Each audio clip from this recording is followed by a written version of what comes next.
Okay, but this is part 2 of playing sound effects in my class.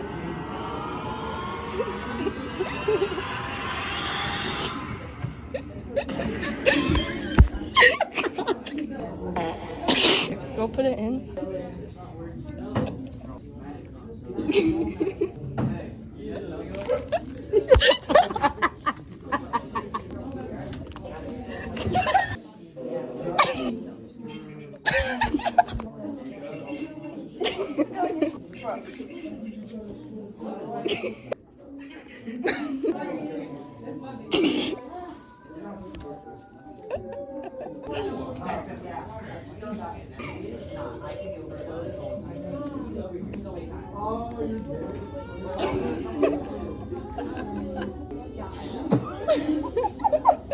She's looking at it.